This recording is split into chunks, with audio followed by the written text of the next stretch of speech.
The Middle East, the cradle of civilization, is rich with stories of great kings, prophets, and philosophers. From Cyrus to Moses to Ibn Khaldun, our nations have given the world some of its greatest visionaries. Leaders like Anwar Sadat, King Hussein, Menachem Begin, King Faisal, and my father, too, took up the mantle of seeking peace for our people. But for 45 years, too many of us have been forced to live in fear. Fear of the next terrorist attack, fear of war, fear of economic instability, fear of nuclear blackmail. That's because 45 years ago, my country was taken hostage by a radical regime that seeks not only to keep my people in chains, but to export its revolution to your countries and your people. The regime in Tehran is responsible for the deaths of hundreds of thousands of innocents, Iranians, Arabs, and Israelis, Christians, Muslims, and Jews. It facilitated the October 7th attack.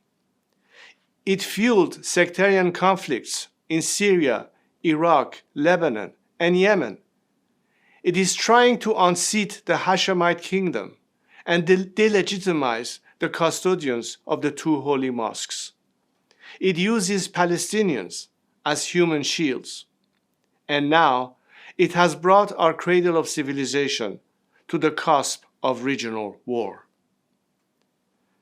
And so today, I come to you with a message.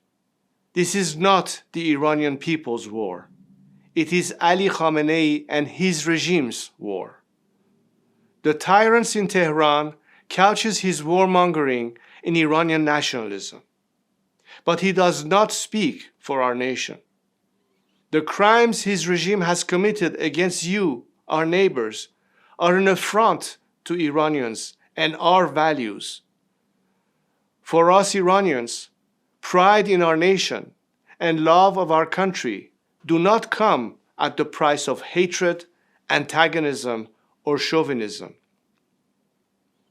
My compatriots have shown time and time again that they do not want Iran's wealth spent on fueling wars, fostering instability, or funding terrorism. Iranians are not your enemy. It is the Islamic Republic that is our common enemy, the enemy of all peace-seeking people in our regions, whatever nation they come from or whatever faith they practice. So I say to you, our friends across the Middle East, our region deserves so much better.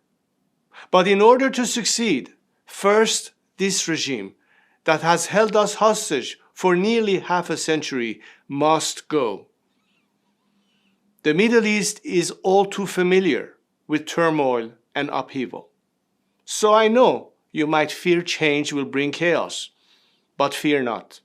We will not allow a power vacuum to follow the collapse of this regime. There is a vast coalition of patriotic Iranians at home and abroad ready to step in to serve our nation and make peace with our region. I have told my compatriots that I will do my duty.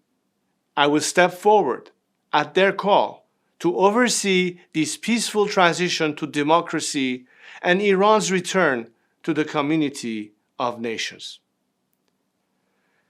Peace is neither a relic of history nor a distant dream.